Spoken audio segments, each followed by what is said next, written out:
Louvado seja o nome do Senhor. Então, vamos ler aqui, irmãos,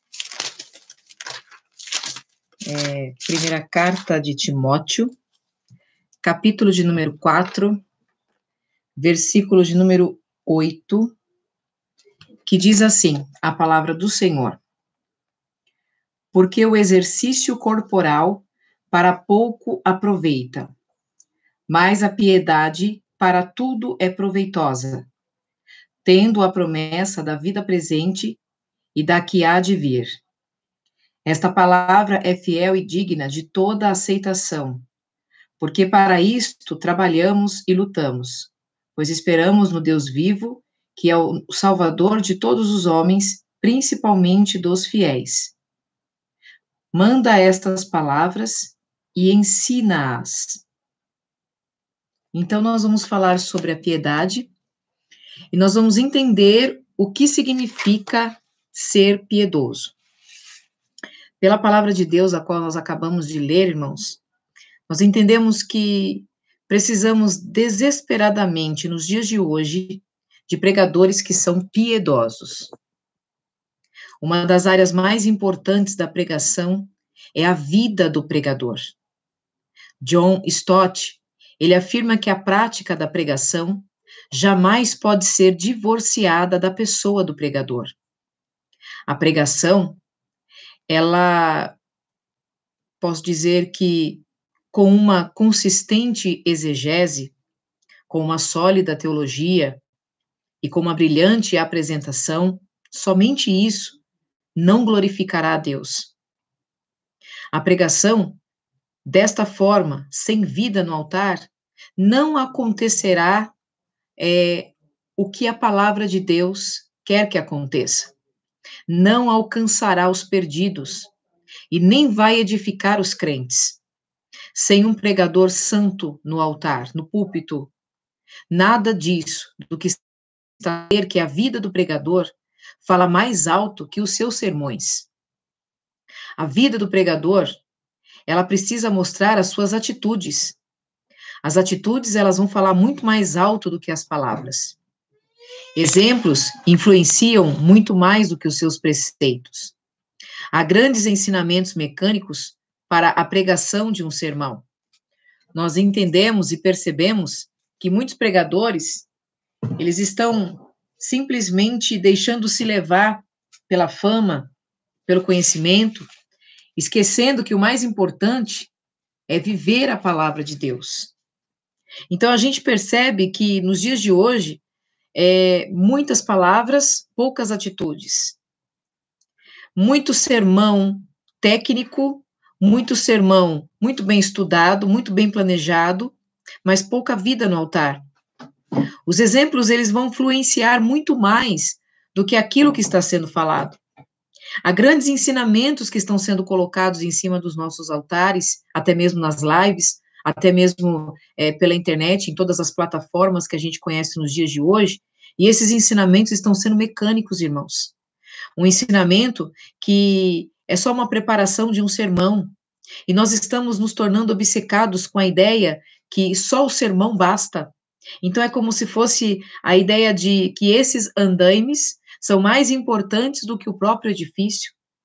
Os jovens pregadores dos dias de hoje, eu costumo sempre comentar com meu esposo, aqui em casa, a gente sempre observa que os jovens pregadores têm sido ensinados a gastar todo o seu tempo na sua força, na sua forma, no seu estilo e na beleza do seu sermão mecânico e intelectual. Muitos falando em latim, em grego, em hebraico, muitos falando nome de escritores, de autores, e na verdade se esquecendo da ênfase de falar do Senhor Jesus Cristo.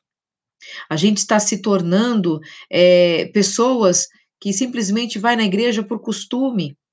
O resultado de tudo isso é a perca da verdadeira pregação, do verdadeiro ensinamento. A verdadeira pregação, ela é poderosa. A verdadeira pregação, ela é penetrante. A verdadeira pregação que tem a vida no altar, ela convence o pecador. Então, nós percebemos que muitos pregadores já não estão estudando a Bíblia, lendo versículos da Bíblia, como se fosse simplesmente algo para ler para os outros, para falar para os outros.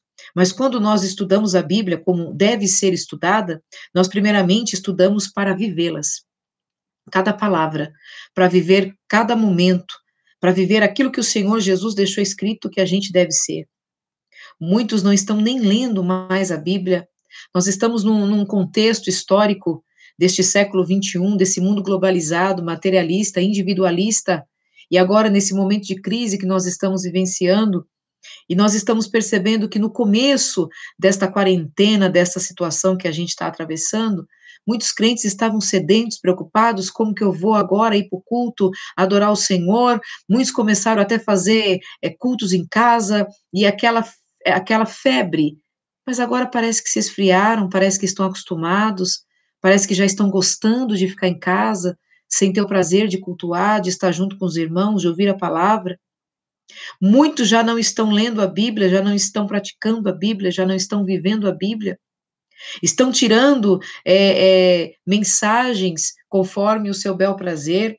Muitos pregadores estão pregando aquilo que dá certo, pegando textos do Google ou da internet ou de outros pregadores e estão dizendo que foi Deus que iluminou a mente dele para estar pregando.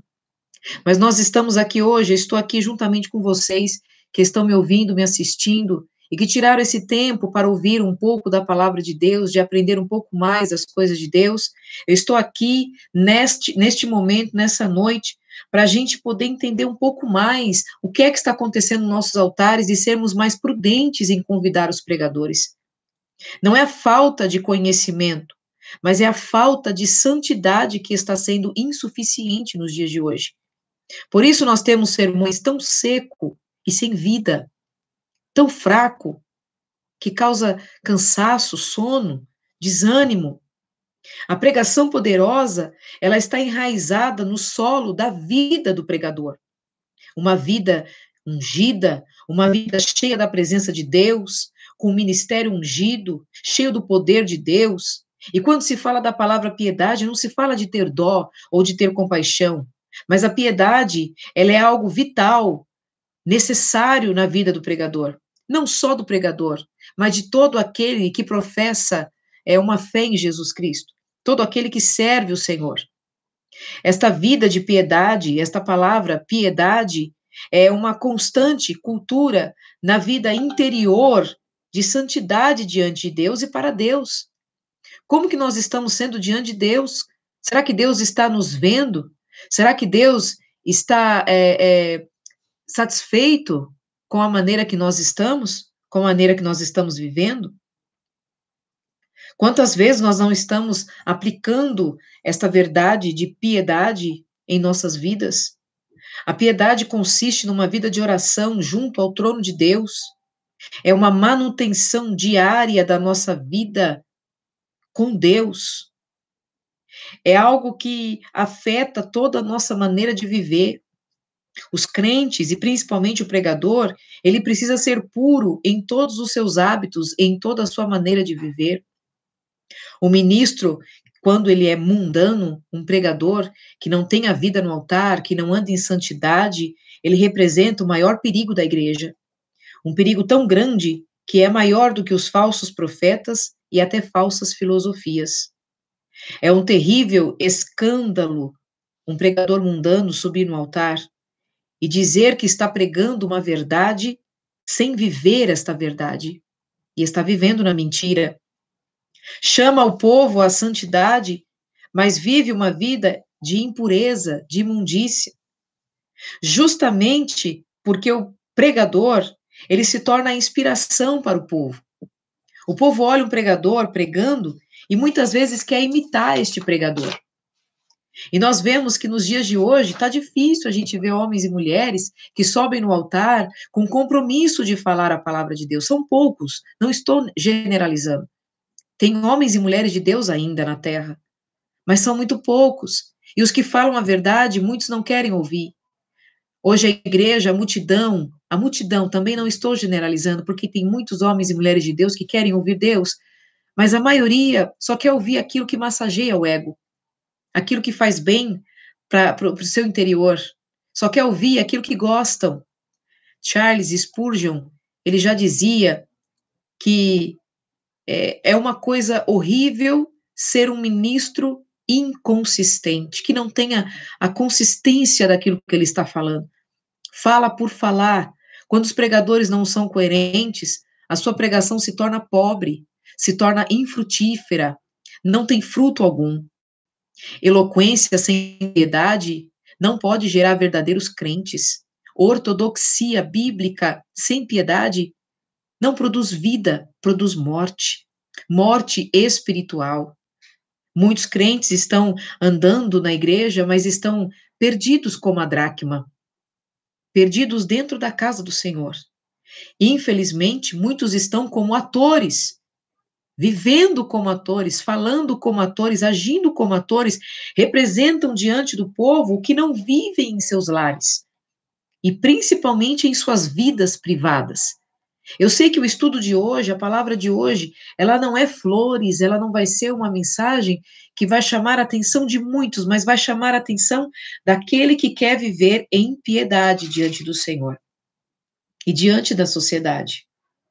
Muitos estão usando máscaras, fingindo ser uma coisa que não são, vivem uma mentira, pregam sem a presença de Deus, levam a congregação a ficar entediada com seus sermões vazios e secos. A piedade no púlpito, ela precisa ser acompanhada de piedade no lar. Muitos em cima do altar é uma bênção. É homens de Deus, é mulheres de Deus, são jovens de Deus, adolescentes de Deus, mas dentro de casa é uma contenda, é uma briga, é uma bagunça, é uns desrespeitos sem fim. Querem mostrar no altar, na igreja, que são santos, que oram, que cantam, que louvam, mas na verdade a sua vida não é uma vida de adoração ao nosso Deus. Então é impossível ser um crente eficaz, um pregador eficaz, um pastor eficaz e ao mesmo tempo ser um mau marido, ou ser uma péssima esposa, ser um mau pai ou um péssimo filho. Piedade é um estilo de vida, irmãos. Isto inclui a minha vida doméstica, a tua vida doméstica, como nós somos dentro de casa, onde ninguém está vendo. É um culto ao nosso Deus sem a gente abrir a boca, sem falar nada, porque o estilo de vida é o nosso testemunho, é o nosso exemplo que vai pregar, que vai falar. Um pregador piedoso, um crente piedoso, ele constrói uma ponte de aproximação entre os seus irmãos e atrai as pessoas não para ele, mas para Cristo. Esta é a verdadeira piedade que a Bíblia nos ensina, que Paulo está falando ali para Timóteo. Mudar a mensagem e pregar o que o povo quer ouvir para massagear o ego é um caminho errado para o crescimento. É onde as igrejas não estão crescendo, estão ficando inchadas. Aonde o pregador não é o homem de Deus, o crente não é o servo do Senhor, mas é simplesmente um animador de auditório. Nós precisamos ser arautos de Deus, profetas e profetisas do Senhor, se levantar e novamente abrir a boca e dizer: Deus, eis-me aqui, usa-me conforme a tua vontade. Estamos vivendo dias que precisa ter um reavivamento na igreja, um reavivamento não dentro da igreja, mas dentro de mim que sou igreja, dentro de você que é igreja. Precisamos ter este reavivamento urgentemente.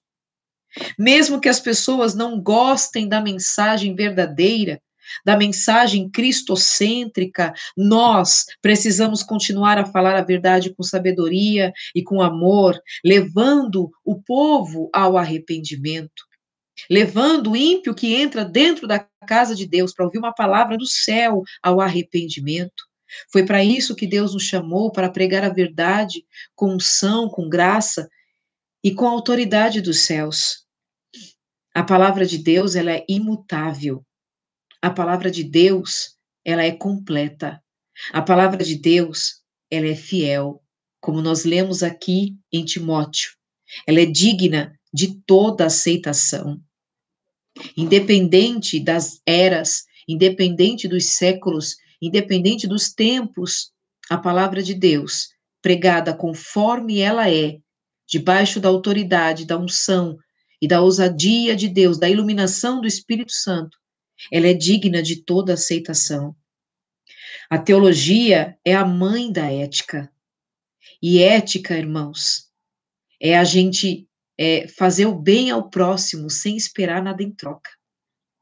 Então não adianta eu querer pregar, eu querer falar, eu querer ser uma crente para atrair o povo para mim, para me adorar. Não. Eu preciso pregar conforme Deus manda, para que todos vejam Deus, para que todos sintam Deus, para que todos percebam que Deus é soberano. A ética serve para trazer o povo para mais perto de Deus, e a teologia, ela é a mãe da ética. E a teologia não é somente um diploma, porque muitos pegam um diploma, põem um anel no dedo e diz que é um teólogo, que é um mestre, que é um doutor da Bíblia, mas na verdade não tem uma vida piedosa, não tem uma vida de santidade.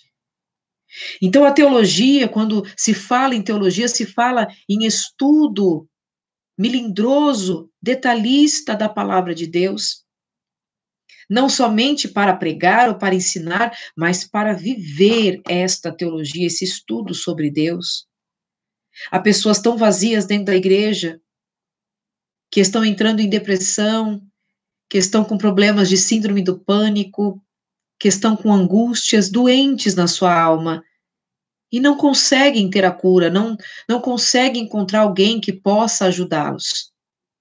Mas nesta noite, nesse momento que nós estamos aqui ouvindo a palavra do Senhor, eu venho aqui para te dizer que Deus, Ele está te contemplando. Ele é o Deus que pode te ajudar a sair deste buraco, deste lugar onde está todo escuro, aonde a tua alma está vazia, está carente, e você está querendo preencher essa carência com alguma coisa desta terra. O Senhor está dizendo que esta carência só será preenchida com a presença dEle. Pessoas que estão muitas vezes tristes, angustiados, e que não conseguem mais ouvir a voz do Senhor, sentir mais a presença do Senhor. Essas pessoas vazias dentro da igreja, elas só poderão ser cheias da presença de Deus se quem estiver pregando, ministrando, ensinando, estiver cheio da presença de Deus e ter a vida no altar. Precisamos ter fome e sede da palavra de Deus, da presença de Deus, procurar conhecê-los ainda mais de perto, ter a intimidade profunda e andar em plena santidade com o Senhor neste século 21. Neste século aqui, onde a gente vê que tudo está virado, tudo está ao contrário. Muitos estão vivendo de forma desvalorizada espiritualmente. Já não dão mais o valor, a primazia, aquilo que é importante. Aquilo que era sagrado hoje já não é mais. Aquilo que era santo hoje já não está mais sendo honrado. Nós precisamos parar de viver essa vida acostumado a viver uma vida fraca espiritualmente, achando que tudo é normal, que tudo está certo. Deus, ele tem sempre algo novo a revelar a cada um de nós. Ele tem o prazer de nos abençoar. Mas para isso nós precisamos mudar o nosso modo de viver. Precisamos mudar a nossa conduta. Precisamos entender o que é que Deus quer de nós. Você que está assistindo essa live, você que está ouvindo, Rosana, Deus abençoe. Você também é abençoada, mulher de Deus. É um prazer ter você, a Letícia. Chegando agora, Rosana, seja bem-vinda. É a live que nós estamos falando acerca de ser piedosos. Então, você que está me ouvindo, que quer participar, que quer fazer perguntas, que quer procurar entender um pouco mais, coloque aí a sua mensagem, eu vou estar respondendo para você. O verdadeiro motivo da gente estudar teologia deve redundar em adoração ao nosso Deus e uma vida correta. A gente não estuda teologia, a gente não se dedica a estudar a palavra de Deus simplesmente para saber um monte de coisas, para se dar bem nos debates, para se apresentar, para mostrar que sabe. Não. A gente aprende, estuda teologia, para nos relacionarmos corretamente com o nosso Deus e com o nosso próximo. Porque não adianta nada eu dizer que eu amo a Deus e não amo o meu próximo. Viver com rincha com o meu próximo. Não adianta nada dizer que eu obedeço a Deus e muitas vezes eu não obedecer os meus superiores. Eu, no meu caso, não obedecer minha mãe, ou não obedecer o meu marido, os filhos, não obedecer os pais. Então, a gente estuda teologia para entender a maneira que Deus quer que a gente seja, não só diante dele, mas diante da sociedade que nós vivemos. Não existe um verdadeiro conhecimento aonde não existe uma verdadeira piedade. Quem dizia isso era Joel Bick, um dos escritores, filósofos e teólogos dos tempos antigos. E ele diz, isso é tão real e é tão verdadeiro, que ele escreveu isso há tanto tempo e ainda vale para nós hoje. Não existe verdadeiro conhecimento onde não existe verdadeira piedade. E a piedade nós estamos falando que não é ter dó. A piedade nós estamos falando que é você andar em santidade. Piedade pode ser entendida como santidade e devoção total a Deus. Piedade, ela pode também ser englobada em ter o respeito e a reverência com as coisas de Deus. Piedade também eu posso dizer que ela é como se fosse uma fé tão profunda, tão grande, que eu posso mergulhar numa piscina sem água, mas acreditar que Deus vai estar me segurando lá. Piedade também eu posso trazer como entendimento que é uma adoração profunda a Deus com obediência. Eu fazer as coisas para Deus sem obedecer à vontade dele não é piedade. Eu posso ser mestre, doutor em teologia, se não viver conforme ele quer, não é piedade. Se eu não respeitar o meu irmão e não amá-lo de todo o meu coração, também não é piedade. Então, tá entendendo, irmãos, que a piedade ela abrange muito mais do que apenas ter dó ou compaixão. Porque dó ou compaixão é o que está escrito no dicionário Aurélio. Mas quando nós vemos aqui, a piedade, ela vai além de santidade, devoção, reverência, fé, adoração, obediência. Ela vai muito além, ela me leva para mais perto de Deus. E nós precisamos viver essa piedade todos os dias da nossa vida. Não é só na quarentena, não é só em momentos de crise, não é só quando, Jesus está voltando, não, é todos os momentos da nossa vida. A piedade, ela é a verdadeira religião. Se existe a verdadeira religião, existe sendo piedoso, vivendo uma vida de piedade. E Paulo diz isso aqui para Timóteo. O exercício físico, ele é de pouco proveito. Ele é bom, a gente sai do sedentarismo, né, irmãos, que é muito bom. Mas, assim, espiritualmente dizendo, ele é de pouco proveito. Agora, a piedade em todos os momentos, seja na juventude, seja na idade adulta, seja na velhice, ela será sempre proveitosa, porque ela tem a promessa da vida que é agora e da vida que há de vir. Como que eu vou chegar no céu se eu não levar uma vida de piedade? O apóstolo Paulo também, ele escreve em Romanos, do capítulo 1 ao capítulo de número 11, ele traz bastante ensinamentos doutrinários. Muitos pastores pegam os ensinamentos que está no livro de Romanos, né, e traz para a igreja esses ensinamentos, porque são doutrinas maravilhosas da palavra de Deus. Mas somente o capítulo 12 de Romanos, Paulo traz a prática de tudo que foi ensinado. Então, não adianta eu estar falando de piedade e não ser piedosa. Não adianta eu estar ministrando a palavra do Senhor e não viver esta palavra. Então, Paulo ensina, mas no capítulo 12 ele deixou um capítulo inteiro para dizer acerca da prática do que ele estava ensinando. Então, a palavra piedade, ela vem do grego. A sua etimologia original é do grego, eusébia, ou seja, que é ser do bem, ser bom, e zébia, que é piedade, respeito, reverência e devoção a Deus. Então, quando fala Eusébia, que veio do grego, que significa piedade, significa ter total respeito a Deus e ser bom para com o próximo. Isso não é falso, isso não é mentiroso, e isso significa que eu preciso ter uma relação plena com Deus, sim, em oração, em consagração, em jejum, em leitura sistemática da Bíblia, mas também eu tenho que ter uma relação plena com o meu irmão, com a minha irmã. Só com quem eu amo? Não, mas com quem também não gosta de mim. Porque a Bíblia mesmo diz, Jesus ensina, ame os que te odeiam, bendiga os que te maldizem. Então veja que contraditório é o que Jesus ensina acerca daquilo que nós devemos fazer e daquilo que nós pensamos. Se for olhar bem, a gente só vai amar quem faz o bem para nós e quem a gente ama, quem nos ama. Mas Jesus está dizendo, é tudo contrário. É tudo contrário do que você imagina.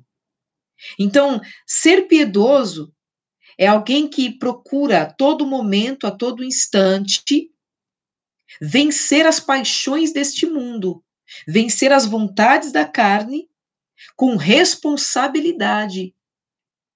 O que me chama a atenção é que quando Davi, ele foi buscar a arca, irmãos, ele percebeu que quando um dos seus homens, a arca estava caindo lá do boi, e um dos seus homens foi colocar a mão, né?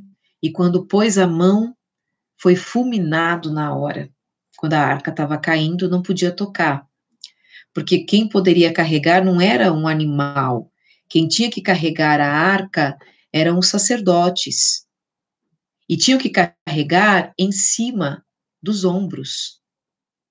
Então, isso, trazendo para os dias de hoje, significa que trazer a presença de Deus, carregar a presença de Deus, ser considerado homem e mulher de Deus, servo de Deus, profeta, arauto do Senhor, nos dias de hoje, significa ter responsabilidade. Carregar a arca nos ombros é ter responsabilidade, não só com Deus, com as coisas de Deus, mas principalmente com o nosso próximo.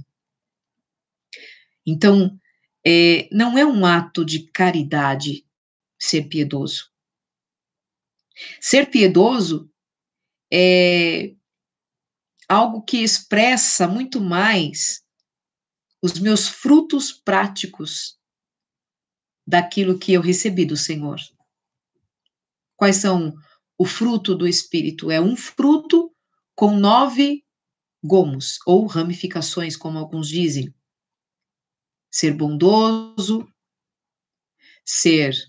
ter temperamento, ou melhor, ter o controle, né, do seu temperamento, que só quem controla é o Espírito Santo.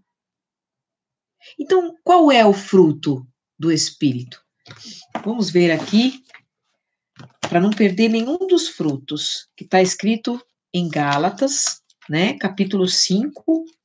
Eu gosto de estar lendo, para a gente não esquecer nenhuma parte e depois falar, a irmã Patrícia só falou 1 ou 2. Não, vamos ler tudo, o que é o fruto do Espírito. Olha, caridade, nós conhecemos como amor, gozo, que é uma alegria muito profunda na alma, paz, não quer dizer que você vai viver sem guerras, mas que você vai ter paz no meio das guerras, vai saber lidar com os problemas da vida.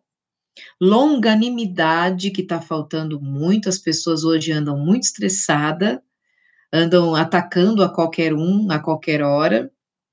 Benignidade, que vai além da bondade, bondade também. Ser benigno é ser piedoso.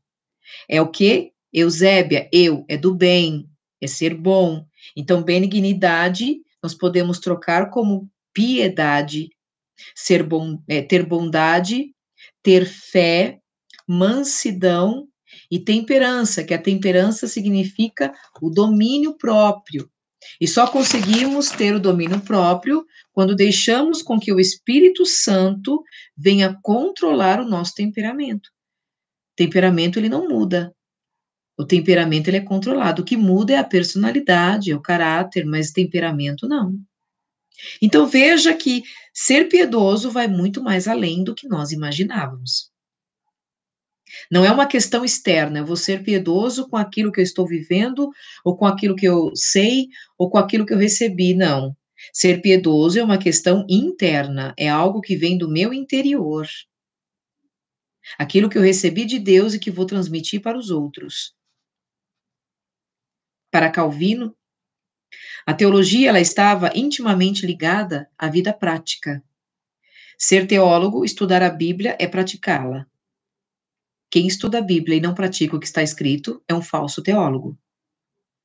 Então eu falo com propriedade, irmãos. Antes de estudar teologia, eu falava para Deus, eu falava, Senhor, eu não quero estudar teologia para ser como esses teólogos são. Porque eles só atacam, eles só humilham, eles só ofendem, eles são semideuses na terra. Eu quero estudar teologia para entender um pouco mais a tua palavra e aprendi, irmãos, que estudar teologia é entender que eu não sei nada. É entender que eu sou totalmente dependente de Deus, que quanto mais eu estudo, mais parece que a Bíblia ela vai crescendo e vai ampliando os horizontes e é algo sublime, é algo glorioso, é algo maravilhoso quando você começa a estudar e entender um pouco mais a Bíblia. Você entende que você não sabe de nada. Agora, aquele que bate no peito dizendo que sabe de tudo, infelizmente, não entendeu o que é teologia. Então, para Calvino, ele entende que a teologia é intimamente ligada à prática. Questionar por questionar era algo sem sentido no pensamento dele. Para que eu vou fazer uma pergunta capciosa? Para que eu vou perguntar sabendo da resposta? Para te testar? Para você não saber responder e eu te ofender e te humilhar? Então, para Calvino, esse pensamento, ele entendia desta forma: eu vou estudar sobre Deus, mas para praticar o que Deus quer que eu seja. E eu tenho que ser piedoso. Então, a piedade, para Calvino, no pensamento dele, incluía vários temas relacionados. E quais temas que incluía no pensamento dele?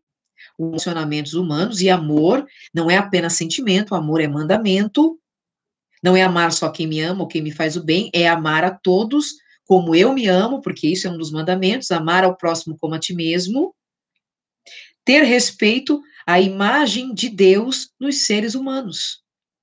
Todos foram feitos à imagem de Deus. Todos têm uma alma preciosa para o Senhor, e eu preciso respeitar isso. Se eu não entender isso e não respeitar, não estou praticando a verdadeira teologia. A piedade é, portanto, então, irmãos, uma relação teologicamente orientada do homem para com Deus, em sua devoção e em sua reverência, em sua conduta bíblica ajustada de forma coerente para com o seu irmão. A piedade envolve uma comunhão com Deus e um cultivo maior com as relações justas entre os outros. A obediência à palavra de Deus é a mãe da piedade. Então veja que coisa maravilhosa que está dizendo aqui, nesse estudo que eu preparei para esse momento aqui, da palavra de Deus. Nós percebemos, então, que a teologia, ela vai muito além do que só um estudo, do que só você pegar um diploma. Ela vai muito além do que simplesmente eu ter um anel no dedo. A teologia, ela vai acima de todos os documentos, de todos os pergaminhos, como Paulo disse. De tudo que eu tenho, a graça de Deus ela é maior. Conhecer Deus é melhor.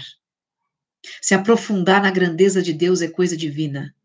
Obedecer os mandamentos do Senhor não é fácil, mas é a coisa mais certa de se fazer.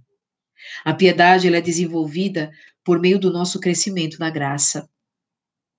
E teve um teólogo suíço chamado Emil Brunner, que ele dizia assim: a teologia, como estudo da palavra, não pode ser algo simplesmente teórico, menos ainda especulativo e abstrato. Antes, a teologia é uma relação direta com a vida daqueles que a estudam. Ela é, portanto, uma ciência, além de uma ciência teórica, uma ciência prática. Como eu disse, quanto mais estudamos a Bíblia, mais percebemos que não somos nada, que não sabemos de nada. Então, olha o que Brunner ele vai dizer. Para que eu vou pegar a Bíblia e falar coisas especulando aquilo que a Bíblia não diz? Aonde a Bíblia fala, eu falo, irmãos. Aonde a Bíblia se cala, eu me calo. Então, a Bíblia não é para ser estudada de forma especulativa, de forma abstrata. É uma relação direta entre eu, que estou estudando, e entre ela. É algo profundo. Eu tenho certeza que você já deve ter lido a Bíblia e já deve ter sentido a presença de Deus falar fortemente dentro de você. Não era ninguém pregando, era o próprio Espírito Santo de Deus falando contigo. Antigamente eu tinha um costume, eu acho que todo mundo um dia já fez isso, a gente está orando e de repente com a Bíblia fechada e fala, Deus fala comigo, e abrir a Bíblia e cair num versículo que a gente nem entendia. Mas hoje a gente abre a palavra do Senhor e só do fato de ler um capítulo já está vendo Deus falar. Já está aprendendo com o Senhor. E a Bíblia só consegue entender ela, irmãos, se antes de ler, orar. Se a gente não orar antes de ler a Bíblia, a gente não vai conseguir entender nada. Daniela, verdade, né, Daniela? É verdade, nós fazíamos isso, sim. E era pura fé. Muitos criticaram, muitos falaram, mas a gente tinha fé, irmãos. Teve momentos na minha vida que eu acreditava, porque não entendia. Eu acreditava que se eu dormia antes de orar, antes de dormir eu orava e falava, Deus, eu vou fazer o meu jejum de agora até amanhã, e dormia achando que eu estava fazendo jejum. Não entendia corretamente. Hoje eu sei que o jejum é quando eu estou acordada e não quando eu estou dormindo, porque fazer jejum dormindo é fácil. E o jejum é simplesmente a mortificação da nossa carne, das vontades da carne, para poder viver um pouco mais de uma vida piedosa. Então, sendo assim, entendendo o que é piedade, nós entendemos que a verdadeira ortodoxia bíblica, ela é cheia de vida e ela é cheia de reverência e obediência àquilo que o Senhor está nos ensinando. Isso é piedade. Que não sejamos apenas estudiosos da palavra, pregadores ou teólogos só de palavras, mas que possamos ser servos, homens e mulheres de Deus, também de atitudes. Que o nosso estudo de hoje acerca de piedade, ou qualquer outro estudo que eu for colocando aqui para vocês, venha a ser acompanhado de uma vida transformada, de uma vida de mudança, de uma vida convertida. O desenvolvimento de uma atitude correta em relação a Deus é sinônimo de piedade. A piedade, ela flui da teologia, ela flui do estudo da palavra. E esse fluir, ele inclui uma adoração de todo o coração. E adoração não é só um hino cantado ou uma palavra falada, mas adoração, irmãos, é um estilo de vida diferente. É alguém olhar para mim sem eu abrir a boca, sem falar nada e dizer, é mulher de Deus. É alguém olhar para você e dizer, é homem de Deus. Porque o exemplo é que vai fazer a diferença. Esta piedade, ela inclui, além de uma adoração de coração, ela inclui uma fé que salva. Uma fé que faz com que as pessoas queiram o Deus que a gente serve. E eles venham ser salvos também. É algo que flui o temor, semelhante a de uma criança. Temor não de ter medo, temor é de ter respeito. Traz uma oração que me submete à vontade do Senhor, e não às minhas vontades, o meu querer. Ó Deus, se o Senhor não fizer dessa forma, eu não sirvo. Não, irmãos. A minha oração, ela me faz me submeter à vontade do que o Senhor tem para mim. E me traz um amor de reverência tão grande ao Senhor, que me faz fazer o que Ele quer que eu faça só para agradá-lo. Só para dizer obrigado, Senhor, por tudo que o Senhor fez por mim. Então, veja, a nossa vida inteira, ela deve ser uma corrente despedaçada, uma corrente quebrada, em piedade. Havia alguns membros de um movimento da reforma religiosa que surgiu dentro da Igreja da Inglaterra no final do século XVI, e eles não se consideravam separatistas, eram considerados de puritanos. E eles pegaram esse entendimento da piedade, e um deles, chamado Williams Enns, ele disse o seguinte: a teologia é a doutrina de viver para Deus. Todas as coisas em teologia devem ser resumidas em viver para Deus. Era o entendimento dele. Tudo que eu aprendo sobre Deus, na palavra de Deus, é para viver para Ele, por Ele, porque tudo veio dele, tudo é para Ele, tudo volta para Ele. Então, os puritanos, eles entravam nesta ideia de piedade, pois eles diziam que estudar a Bíblia todos os dias, meditar nas Escrituras regularmente, se envolver numa oração fervorosa e também estarem junto com os irmãos frequentemente na igreja, incluindo também se arrepender dos maus caminhos durante toda a minha vida, isso era sinônimo de piedade, a visão deles. E eu concordo. Hoje muitos só vão na igreja dia de domingo, crentes domingueiro. E quando vai, reclama de tudo. E quando chega, não tem um momento de oração. O culto começa às 6h30, eles chegam às 6h25. E aí dobra o joelho e 2 palavrinhas já estão sentados. O pregador vem pregar a palavra de Deus com reverência e com verdade, eles não aceitam, porque não está falando o que eles querem. Então, tá entendendo, irmãos, o que é ser piedoso? Como ser piedoso? A piedade, ela também é cultivar uma vida devocional interna diante do Senhor. Não basta estar na igreja apenas levantando a mão e dizendo glória a Deus, aleluia. É algo que vem interno dentro de mim. O culto começa em casa. O culto começa dentro da minha vida, em casa. Usando todas as minhas disciplinas espirituais. E que disciplinas espirituais são essas que começam dentro de casa, para quando eu chegar na igreja, eu não pedir nada, mas só apresentar o meu culto ao Senhor. O meu culto é para Deus e não para o homem. Então, essas disciplinas espirituais é o quê? Cantar salmos, obedecer o decálogo. O que é o decálogo? São os 10 mandamentos que Jesus veio e resumiu em 2. Amar o teu próximo, amar a Deus acima de todas as coisas e amar o teu próximo como a ti mesmo. Inclui o decálogo. E obedecer o decálogo, que é a ordem do Senhor, isso é como se eu estivesse respondendo para Deus, obrigado, Jesus, por tudo que o Senhor fez. Então, obedecer o decálogo é sinal de gratidão. Amar a igreja do Senhor, amar a todos os servos do Senhor, até os fracos, porque às vezes com os fracos a gente fica irritado, irado, mas o Senhor está dizendo, amar a todos, praticar um culto doméstico, incluindo e instruindo os nossos próprios filhos, irmãos, que estão na nossa casa. Enfatizar esse estudo da palavra de Deus, esse ensinamento que é tão importante para nós e que está sendo desprezado nos dias de hoje. Nós estamos vivendo uma vida corrida e não conseguimos mais enfatizar isso. Precisamos separar um dia para se dedicar totalmente ao Senhor, um dia onde nós vamos fazer isso, essas disciplinas espirituais. Então, para os puritanos, isso não era feito com fidelidade à coroa da rainha da Inglaterra, não. Eles faziam isso porque a alma deles ansiava, desejava, necessitava.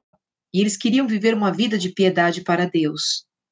O objetivo deles era tirar a piedade de dentro do seu armário interno e pôr para fora, principalmente para a família de cada um deles. É a nossa família que precisa de cuidado.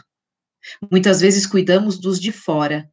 Muitas vezes nos dedicamos naqueles trabalhos que nós temos na igreja e esquecemos dos que estão dentro da nossa casa, precisando às vezes de uma palavra amiga ou às vezes de um abraço, de uma atenção. Estamos tão voltados ao celular, ficamos ali sempre olhando as telas e esquecemos de olhar nos olhos. Então, eles estavam dizendo, eu vou tirar essa reverência, essa obediência, esse amor de dentro desse armário interno que eu tenho, e vou colocar principalmente para a minha família receber. E além da família, dos lugares aonde eu trabalho, onde eu vivo, em toda a minha maneira de viver, aonde pisar a planta dos meus pés. Então, para eles, a teologia está ligada à piedade, e a piedade está ligada à teologia. Com o objetivo do quê? Da nossa mente, espírito, do nosso coração, alma e das nossas mãos, que é o físico, adorarem a Deus totalmente unidos, como se tivessem sido costurados. Isso é viver de forma integral em todas as áreas da sua vida. Raciocínio, inteligência, pensamento, alma, físico. É entregar tudo para Deus. Se eu entendo a palavra que está sendo pregada, ensinada, automaticamente desce ao meu coração e eu sinto alegria na alma, e sentindo alegria na minha alma, eu vou adorar o Senhor como Ele merece ser adorado. Eu vou louvar e engrandecer o nome do Senhor, e a minha vida por completo é toda do Senhor. Se alguém dissesse a esses puritanos que eles eram piedosos, eles entendiam isso como um elogio, um grande elogio, porque era isso que eles queriam apresentar a todos. Na visão pedagógica, é como se eu estivesse pegando na mão de uma criança e estivesse levando ela até o conhecimento de tudo que ela precisava ser na vida, precisava aprender. Então, o que quer dizer tudo isso? É como se Deus pegasse em nossas mãos hoje e dissesse: eu vou revelar coisas profundas para você dentro da minha palavra revelada. Eu vou iluminar a tua mente dentro daquilo que você vai ler e vou te conduzir a uma vida diferente, a uma vida de fé, a uma vida de amor, de compromisso com a minha palavra. Os pedagogos antigos da Grécia Antiga, eles tinham essa filosofia, essa cultura de fazer com que as crianças crescessem em conhecimento e sabedoria, e eles pegavam na mão. E hoje nós temos as mãos do Senhor, que está estendida sobre nós, dizendo que quer pegar em nossa mão, que quer nos ajudar a caminhar. A Bíblia vai nos dizer em Tiago, capítulo 1, versículo 27, que essa é a verdadeira religião. Nossas vidas em santidade e louvor e glória ao nosso Deus. Então nós vemos que só pode ser piedoso aquele que tem um coração tomado, mudado e guiado pelo Senhor. Aí sim nós vamos entregar totalmente tudo que nós temos de melhor para Deus. E entregando para Deus, entregamos ao nosso próximo. Não conseguiremos conquistar o mundo através da nossa piedade. Eu vou dizer uma coisa: você não vai receber aplausos sendo piedoso. Você não vai ter amigos batendo nas suas costas sendo piedoso. É um caminho árduo. É um caminho, às vezes, de solidão. É um caminho cheio de espinhos. É um caminho cheio de perseguição. Mas o que importa, e é o que mais é importante, é estarmos diante do altar do Senhor e estarmos sentindo a presença dEle, ouvindo a voz dEle e tendo a certeza de que naquele dia estaremos com Ele na glória. Esta iluminação da palavra do Senhor que Ele me deu, essa inspiração para estar escrevendo esse estudo, para a gente estar compartilhando aqui. Deus abençoe a Aline, Daniela, Deus abençoe a Rosana, Deus abençoe a Letícia, a todos que puderam participar, a todos que puderam ouvir, que você possa compartilhar esta mensagem para que as pessoas cheguem a esse entendimento, procure melhorar a vida cada vez mais diante do Senhor, que nós possamos ser uma igreja diferente quando acabar esta crise, que nós possamos ser verdadeiros adoradores, que nós possamos sentir mais a presença de Deus e trabalhar mais para o Senhor de todo o nosso coração, sem querer se apresentar, sem querer se mostrar, sem querer dizer que é melhor que ninguém, na presença de Deus, para que o nome dele seja exaltado, e não nós sermos exaltados. Que Deus continue abençoando a cada uma de vocês, a cada um de vocês. Eu amo vocês em Cristo Jesus. pode ter certeza que estarão em minhas orações, e nesse momento eu gostaria de fazer uma oração específica, para que o Espírito Santo possa entrar na tua casa, na tua mente, no teu coração, na tua vida, e fazer essa transformação sobrenatural. O Coap sempre juntos, é verdade, Rosana. Deus continua abençoando a sua vida. Amo essa igreja do Coap, todas as igrejas que têm me convidado. A irmã Thaís, a Adriele também. Deus continue abençoando. Eu vou fazer essa oração para que o Espírito de Deus venha continuar fortalecendo a vida de cada um de vós. Bendito Deus e eterno Pai, obrigado, Senhor, por este ensinamento que tivemos hoje, Deus. O Senhor quem preparou esse momento especial para nós. Senhor da glória, eu peço a Ti agora que visite cada lar, cada casa, cada família, e que o Senhor possa, através do Teu Espírito Santo, fazer com que esta mensagem, esse estudo, entre, Senhor meu Deus, no íntimo, no profundo desta vida, para que seja alcançada, para que seja transformada, curada, liberta, Senhor, e fortalecida, e que saia, Senhor meu Deus, deste momento tão difícil de crise, vitoriosa, glorificando, exaltando o Teu nome, Senhor. Que possam essas pessoas, ó Pai, entender, Senhor, o que é ser piedoso e praticar esta vida de piedade, devoção e amor diante de Ti. E que o Teu nome seja exaltado e glorificado em nome do Senhor, para todos sempre. Amém. Deus abençoe a cada um de vocês. Eu encerro esta oportunidade, que nós possamos estar juntos. Com certeza, toda semana estarei aqui, de preferência na segunda-feira, com essas lives ao vivo no YouTube, tá? Essa semana aqui, amanhã, eu estarei no Zoom, numa pregação da Igreja Assembleia de Deus Taboão. Quarta-feira e quinta-feira estarei no Instagram, nós estaremos tendo um debate. Quarta-feira será com Peter, estarei falando acerca da terceira dispensação da igreja, né, que é sobre o governo humano, e na quinta-feira eu estarei também tendo um debate acerca da igreja em momentos de crise, como viver, como agir, como ser. Então, que os irmãos possam estar junto conosco, ouvindo a palavra do Senhor, e também fazendo perguntas, e também colaborando nesse momento de debate para a gente aprender um pouco mais. Amém? Fiquem com Deus e a paz do Senhor.